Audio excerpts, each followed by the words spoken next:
Vamos ler do capítulo 16, versículo 17 até o final, e a gente retoma aqui as nossas observações, tá bom? Então vamos lá. Então o sétimo anjo derramou a sua taça pelo ar, tá? Lembra que os outros ali, nós tivemos taça na terra, né? Nos rios, e agora no ar. E uma voz forte saiu do santuário, do lado do trono, dizendo: está feito. E sobrevieram relâmpagos, vozes e trovões, e ocorreu um grande terremoto, como nunca houve igual, desde que há gente sobre a terra. Tal foi o terremoto forte e grande. E a grande cidade se dividiu em 3 partes, e caíram as cidades das nações. E Deus se lembrou da grande Babilônia, para dar-lhe o cálice do vinho do furor da sua ira. Todas as ilhas fugiram, e os montes não foram achados. Também desabou do céu sobre as pessoas uma grande chuva de granizo, com pedras que pesavam mais de 30 quilos. E por causa do flagelo da chuva de pedras, as pessoas, olha lá de novo, né? A dureza do coração, né, do ser humano aqui nesse momento, as pessoas blasfemaram contra Deus, porque esse flagelo do granizo era terrível.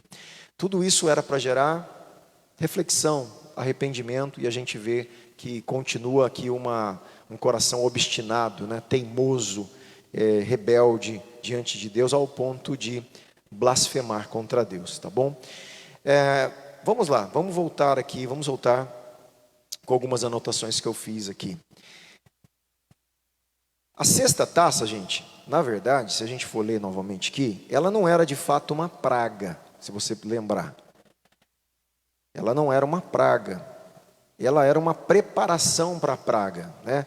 Obviamente fala do ajuntamento, do dragão, da guerra que se reúne ali naquele lugar, mas você vê que nada acontece necessariamente, parece que é um negócio que está sendo preparado. A praga, ela vem aqui, na verdade, na 7ª taça, aí vem essa praga sobre o ar aqui, né?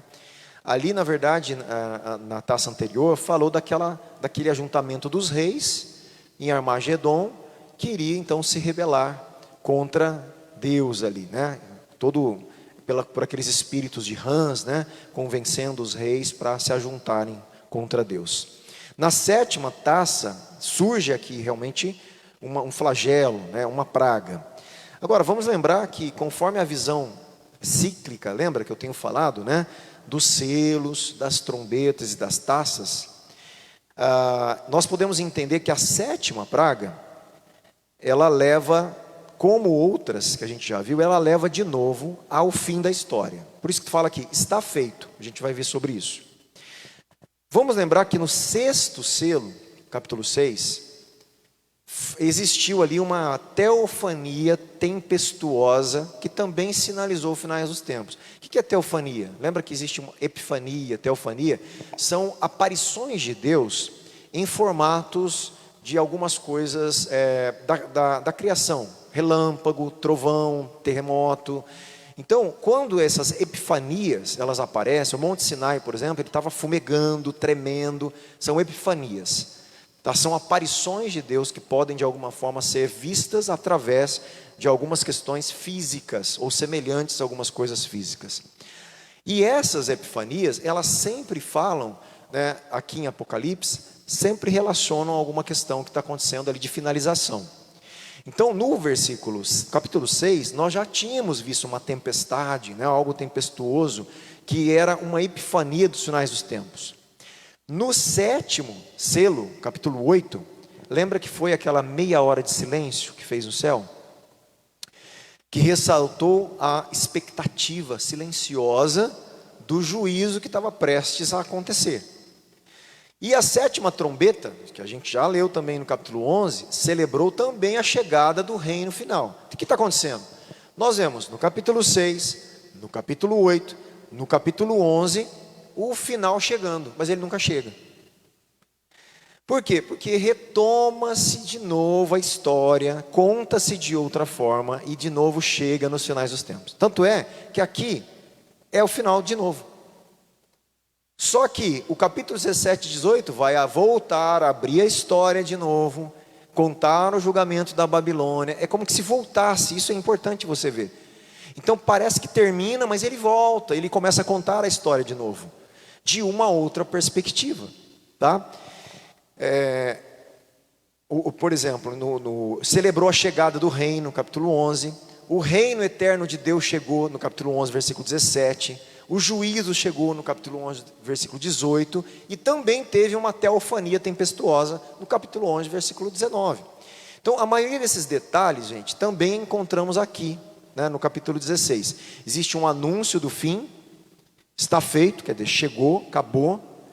Existe uma teofania ou epifania de tempestade novamente. Existe um terremoto escatológico. Mas aqui, lembra que eu falo, quanto mais vai chegando para o fim mesmo, aquilo que aconteceu, por mais que ele aconteça de novo, mas ele acontece num grau diferente. Por exemplo, nunca tinha sido falado que foi um terremoto forte e grande. Para que essa ênfase? Para falar que o terremoto lá não era ainda o final. Olha só, ele sendo cíclico. Mas aqui não, aqui está chegando mesmo no final de tudo, né? E o juízo divino, né? Como a gente vê aqui nesse bloco aqui que a gente está vendo. Vamos ler de novo,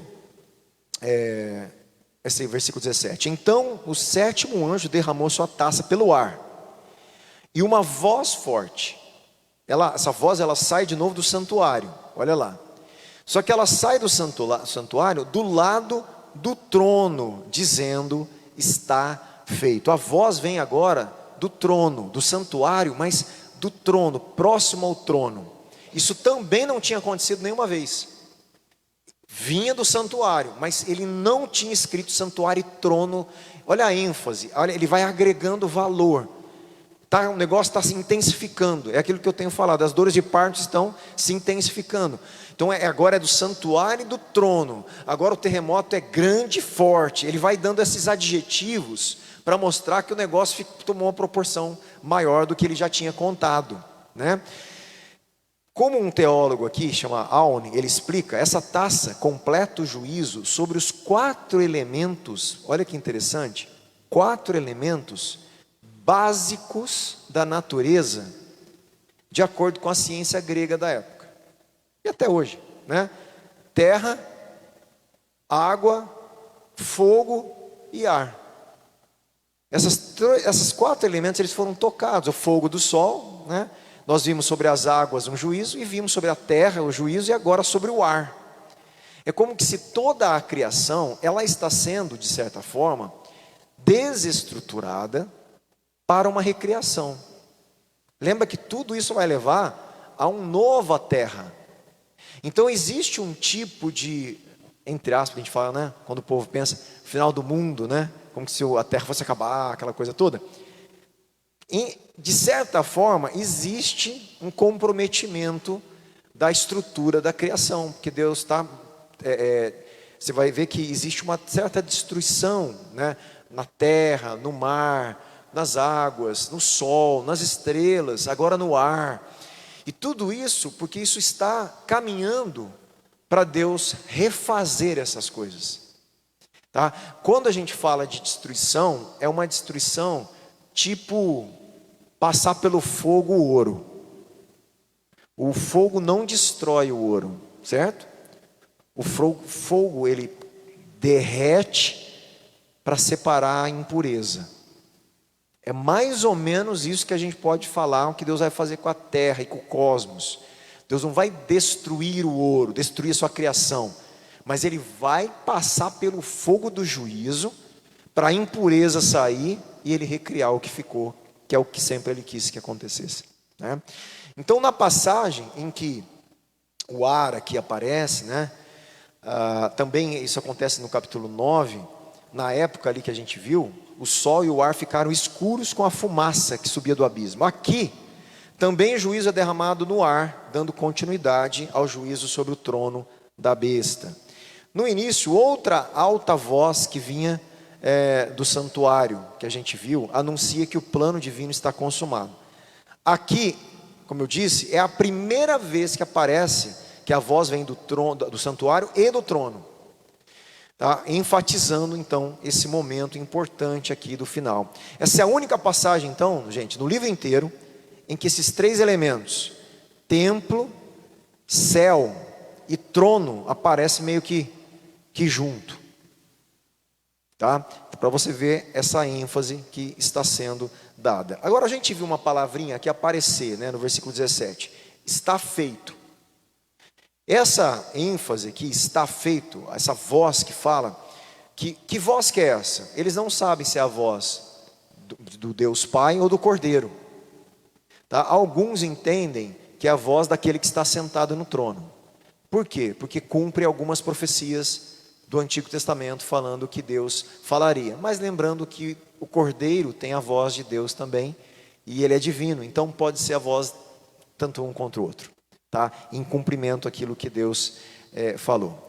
A voz de Deus proclama então o escatom com uma simplicidade impressionante, declarando com um caráter decisivo. A palavra grega é gegonen, né? Está feito. O término daquilo que foi posto em movimento, quando Cristo, gente, olha que coisa bela que eu vou falar agora. O término, a finalização daquilo que Jesus fez quando ele disse, está consumado. A palavra grega, tetelestai, quando ele fala na cruz, quando ele morre, ele fala, né? Ali ele expira, e depois nós sabemos que existe uma fala aqui, Jesus fala o quê? Que está consumado, está feito ali. Na verdade, o que está feito? A sua obra. Ele completa e conclui a sua obra. A palavra grega aqui, gegonen, é que aquilo que foi consumado, ele vai ser finalizado, colocado de uma forma que venha à tona e finalize esse tempo. Então olha como que ele colocou. O término daquilo que foi posto em movimento, quando Cristo bradou na cruz, está consumado, é agora que está acontecendo. Então olha como a segunda vinda, o dia do juízo, ele completa, ele finaliza o que foi consumado pelo Cristo na cruz. Tudo está feito na cruz. Mas nos parece que o já e ainda não, há um processo de implementação do que está consumado. E é nesse ato que Deus fala, gegonen, está feito. Olha como as coisas, né, são interessantes.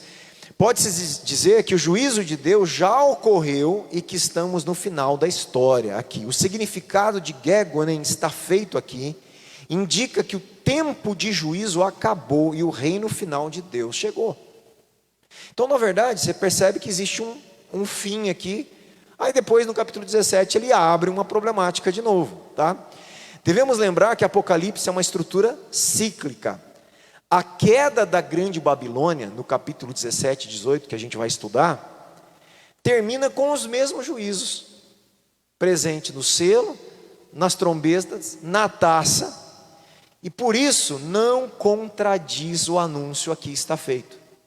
Mas não está feito, não está terminado, como que lá fala tudo de novo? Essa é uma coisa que a gente não pode ter mais problema com o Apocalipse. Porque é uma retomada de história, sempre por um ângulo e uma perspectiva diferente. Tá acabado aqui, é a última taça, mas de repente a gente volta a ver a Babilônia, né? E aqui a Babilônia já está sendo julgada no versículo 19. Olha lá, e Deus se lembrou da grande Babilônia para dar-lhe o cálice do vinho do furor da sua ira. Acabou aqui, o julgamento da Babilônia está feito. Aí de repente nós temos agora 2 capítulos ainda falando da Babilônia, até Deus julgar a Babilônia. É como se ele desse um zoom no versículo 19, abrisse a história de como o furor da ira ia se implementar na Babilônia. É isso que está acontecendo, né? Deus repete essa mesma declaração depois, no capítulo 21, na criação do novo céu e da nova terra. Olha que interessante aí, né? Há, de certa forma, aqui tem um termo também, quando a gente estuda literatura, que eles chamam de inclusio. que é o inclusio? Explicar, é aquilo que eu falei várias vezes, de uma forma bem tranquila para vocês entenderem, é aquele sanduíche literário, é uma moldura literária. Ele fala uma coisa aqui, aí o recheio são outras coisas que ele vai falar, mas lá no final ele fecha a moldura, que é mais ou menos o que está sendo falado no que ele iniciou. Ele volta, faz um sanduíche. Aqui o autor, o comentarista, diz que teve um sanduíche desse, que ele chama de inclusio. No capítulo 16, 17, olha lá. Então o sétimo derramou sua taça e uma forte voz, tal, e aí está feito. Ele vai ter um inclusio, ele vai ter alguma coisa a ver com o capítulo 21, versículo 6. Vamos ler, para a gente entender o que está escrito lá no 21, 6.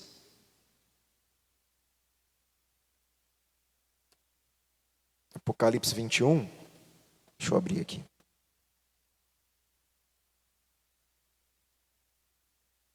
Olha lá, olha só, que interessante. O que está escrito aí?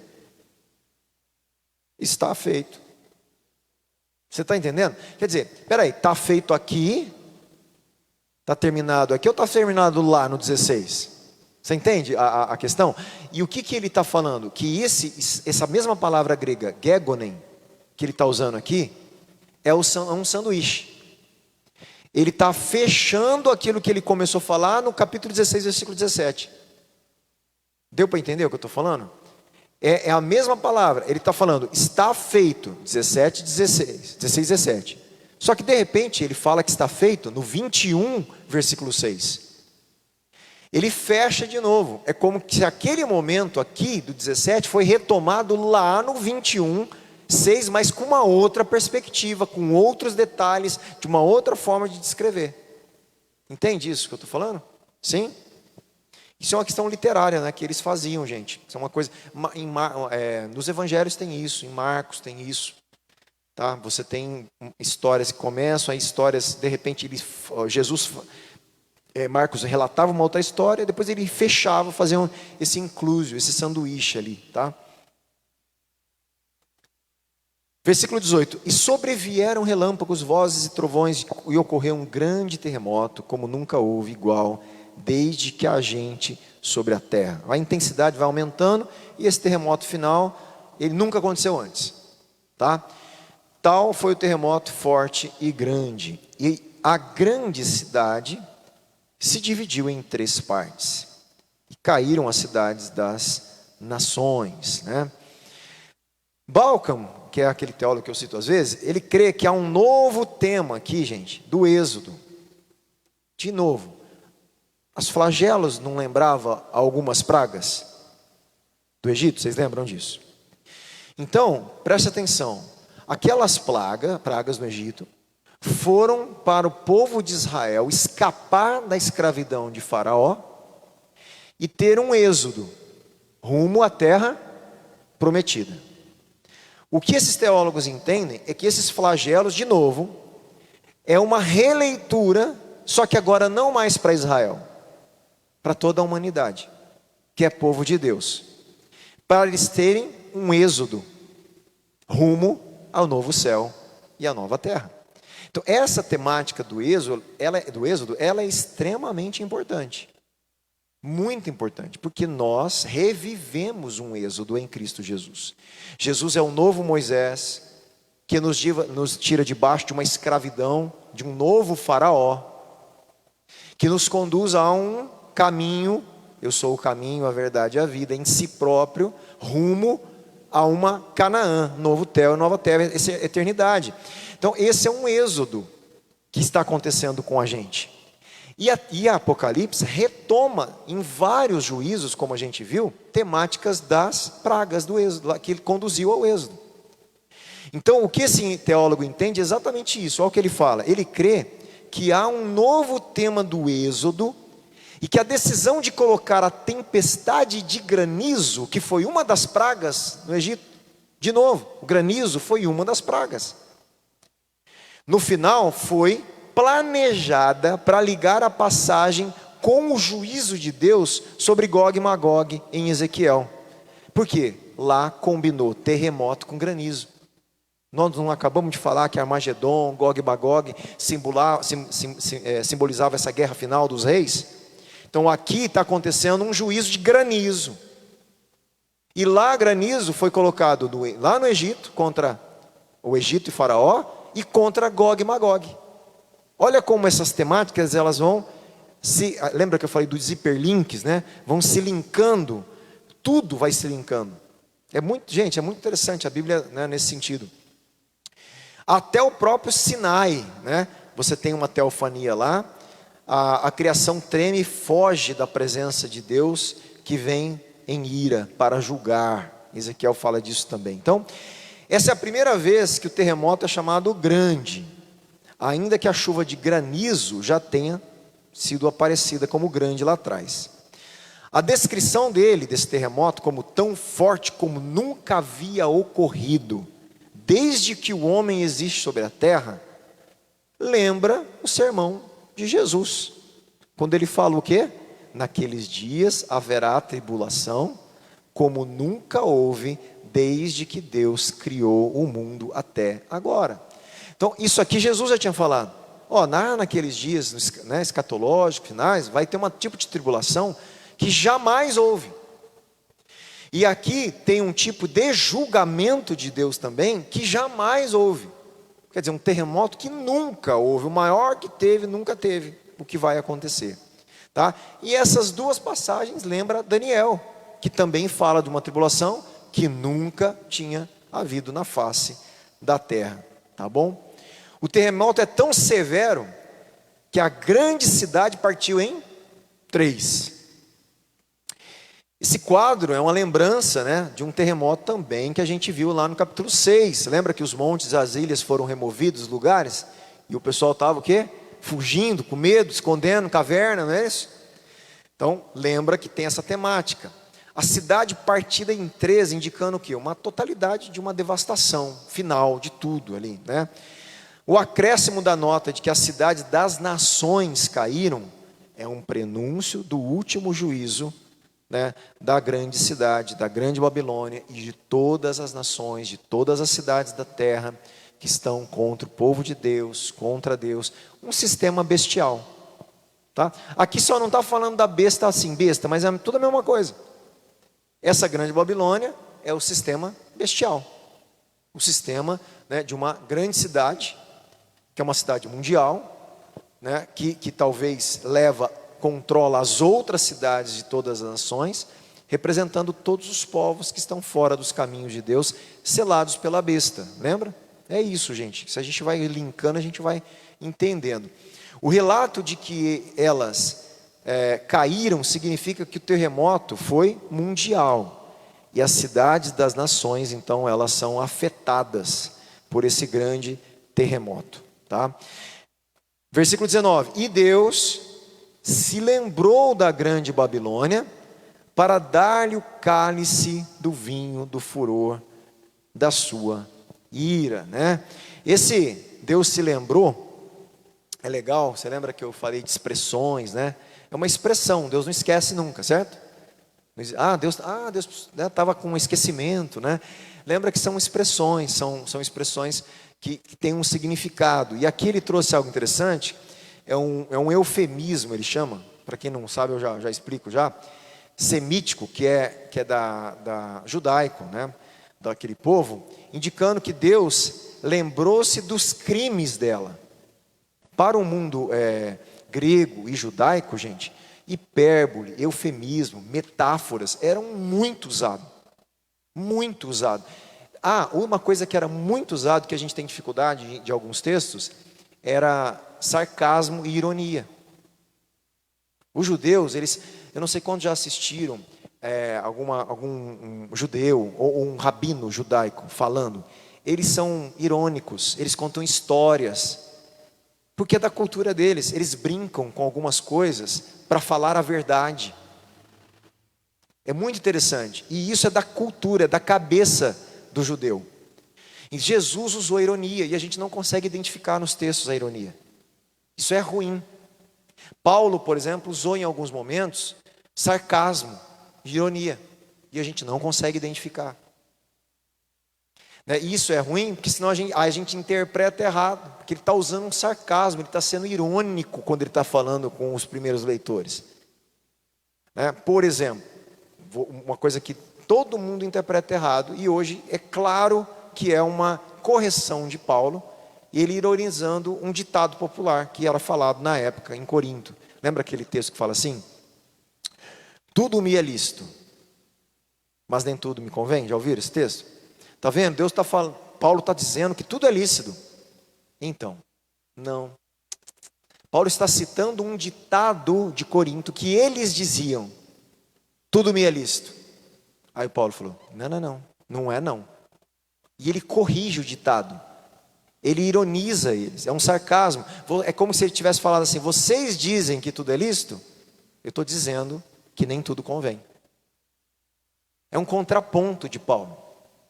Né? Então, quando a gente não estuda, em Corinto tem vários contrapontos assim. A carta de Corinto, nesse sentido, é bem difícil. Porque até hoje os estudiosos tentam identificar esses ditados que ele usava da época. Para você ter uma ideia, em Corinto, Paulo citou textos de dramaturgos gregos da época. Gente da área do teatro grego. Ele cita na carta aos Coríntios. E a gente não sabe disso. Aí a gente lê como se fosse Paulo falando para a gente aquilo. E não, ele está citando algo que para eles era algo, e ele corrige aquilo. Olha que interessante, né? Estudar de forma correta. Por isso que a gente precisa de gente que foi a fundo na cultura, na literatura, que conhece esses ditados. Por exemplo, esses ditados que eles estão falando, eles acharam em outros livros da mesma época. Por isso que eles estão falando, era um ditado que corria no meio do povo de Corinto. Então Paulo lida com a cultura e corrige aquilo. Né? E Jesus faz muito isso também. Como um bom judeu, Jesus também era irônico e tinha sarcasmo em algum momento. E a gente não consegue pegar isso, porque ele estava lidando com a cultura judaica, né? Então é muito interessante. Na verdade, nós que temos dificuldade, né, de leitura, nossos jovens hoje não conseguem ler uma poesia mais, não consegue, não consegue ler um livro, sei lá, de uma boa ficção, né, nem romance no sentido bom, né? Então nós temos uma perda de imaginação, de metáforas muito grande dos nossos jovens, né? Alguns, a maioria deles, não sabe nem entender o que lê, gente. Nós estamos com aquele tal do analfabetismo funcional, né? Ele sabe ler as frases, mas não entende nada do que lê. Então é uma situação terrível. E nós estamos falando de um povo, há 2000 anos atrás, que escreve com essa beleza literária. Na verdade, os grandes clássicos gregos eram antes de 2000 anos. Platão, Aristóteles, os caras escreviam maravilhosamente bem com o grego clássico, e outros filósofos absurdamente, muito melhor do que se escreve hoje, até nas academias. Então acho que a gente não, né, tem coisa que não melhorou não, a gente deu uma pioradinha, né? Nesse sentido, acho que não, né? Aqui pelo menos no Brasil a gente vê que não está. A música não evoluiu no Brasil. De uma música, só piorou. É triste a realidade nossa, musical, hoje no Brasil. Harmonicamente, ritmicamente, melodicamente, letras. Mas não tem mais nada. Então é uma situação triste, né? Muito triste. Quer dizer, uma coisa que poderia estar evoluindo, beleza, né? A coisa da música, você encontra aquela coisa, né? Você mexe com a música, você sabe. Quer dizer, você vai para as músicas antigas e você ainda acha no Brasil coisas boas, né? Histórias e tudo, coisa bonita, né? Então é uma questão delicada. Eu só fiz esse parênteses para você ver como que a literatura na época ela era importante e não é tão simples como a gente acha, né? Então quando Deus é lembrado e se recorda, né? Ele age, né? E é o que Deus vai fazer, agindo como? Trazendo juízo, fazendo com que a sua ira venha sobre essa estrutura. Eu não vou falar tanto da Grande Babilônia, porque é no capítulo 17 e 18 que a gente vai destrinchar isso aí, tá bom?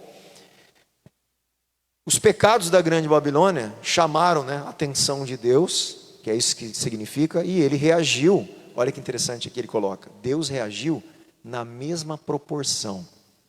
De novo, aquela questão da retribuição justa, né? Ah, ele interpreta. Olha que interessante, né? Você vê que ele já fez, aí ele faz a interpretação já. É, é uma interpretação.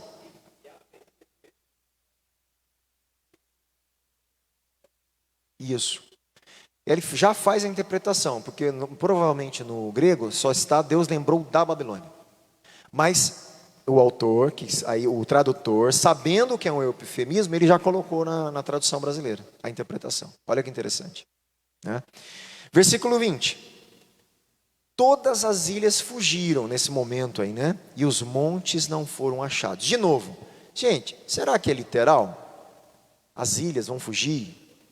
Isso.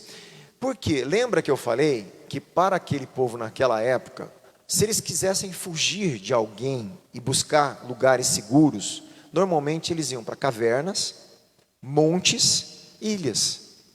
É como se assim, os lugares de segurança de vocês não serão achados, vocês não terão mais onde se esconder da ira de Deus. Então, há uma grande possibilidade de ser uma metáfora, né? De não ser uma fuga das ilhas, realmente, né? Dos montes, tá? Versículo 21. Também desabou do céu sobre as pessoas uma grande chuva de granizo. Então, aqui, talvez, uma literalidade. Isso que eu estou falando, talvez sim. Pois olha a dificuldade, né, de saber o que é literal, o que não é. Por que eu falo? Porque lá nas pragas foi literal, o granizo. Então a gente não sabe com exatidão. Aqui parece que há realmente um flagelo de chuva sobre aquelas pessoas que elas vão blasfemar, né? Então, e por causa do flagelo de chuva de pedras, as pessoas então blasfemaram contra Deus, porque esse flagelo do granizo era terrível, né? Um flagelo terrível. Eu coloquei aqui uma observação dessa pedra aí, gente, deixa eu ver se eu acho aqui.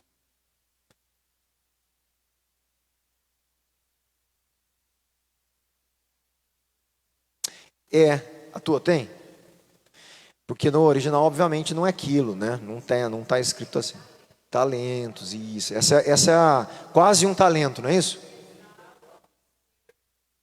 Isso, cerca de um talento, é quase um talento. Aí, a conta feita para quilo é que...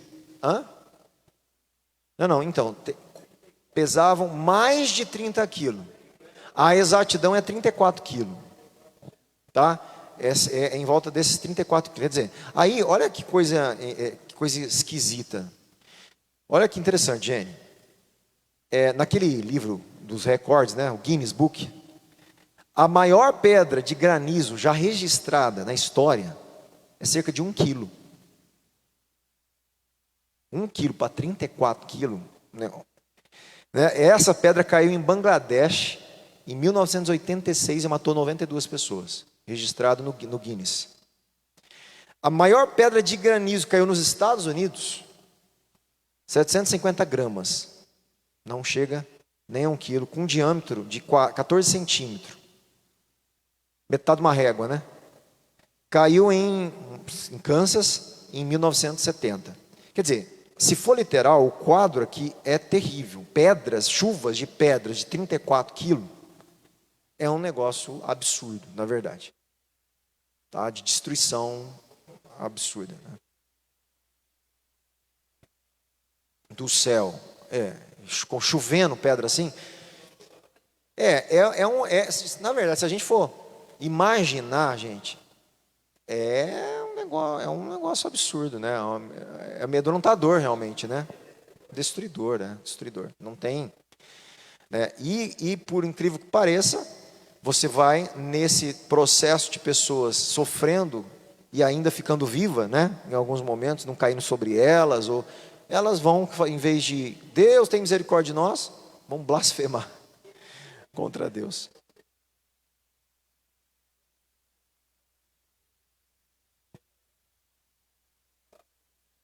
Sim, eles estão totalmente selados, né? Pelo sistema bestial contra Deus. É, isso aí. Exatamente.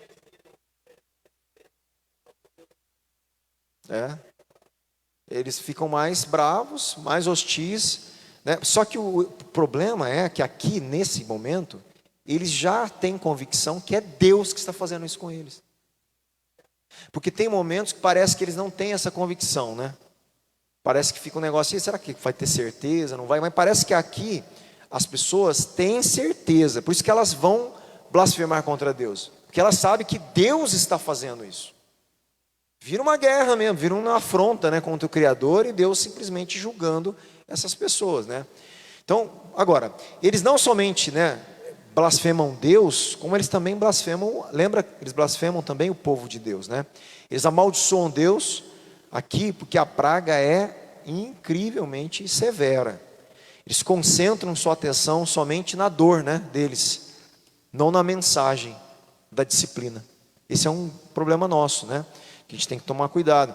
Às vezes a gente passa por coisas dolorosas na vida e ao invés de falar, Deus, nessa dor, nesse momento de sofrimento, tem alguma coisa que o Senhor quer me ensinar? A gente reclama só da dor. Aí a gente faz igualzinho eles estão fazendo aqui. A gente só não blasfema contra Deus, mas a postura é a mesma, entende? É.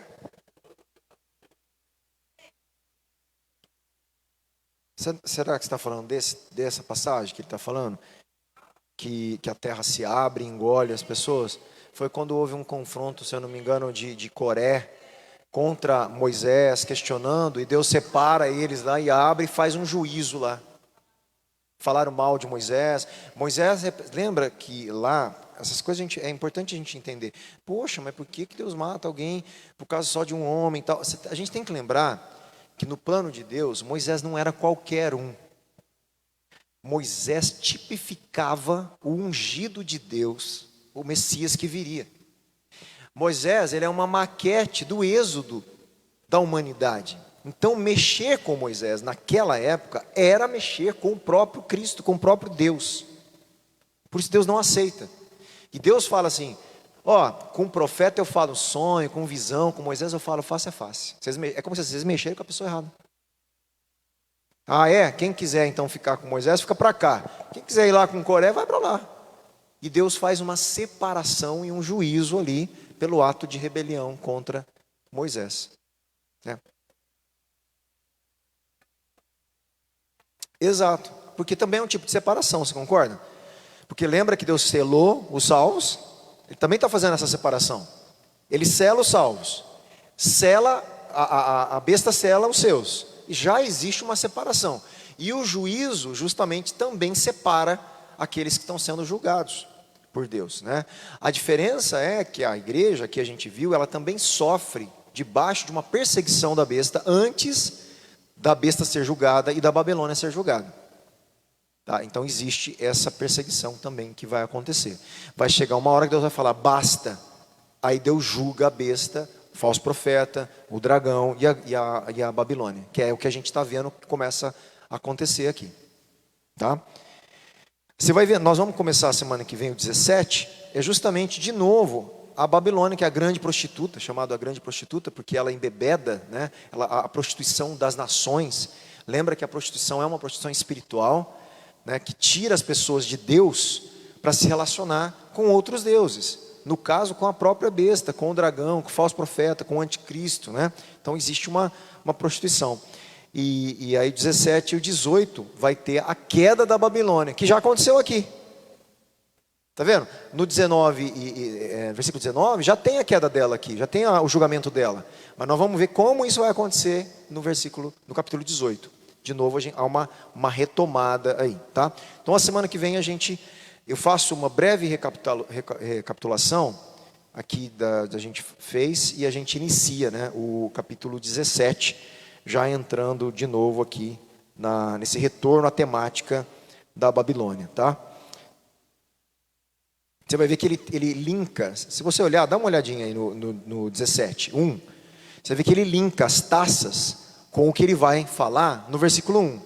Olha lá, um dos 7 anjos que tinha as 7 taças veio e falou comigo dizendo, venha, vou lhe mostrar o julgamento. Você percebe? É como que se retoma, porque as taças já tinha tudo concluído, não é?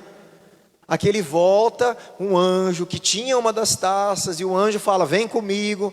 você percebe que parece que no meio desses acontecimentos tem ainda algo que está acontecendo com detalhes.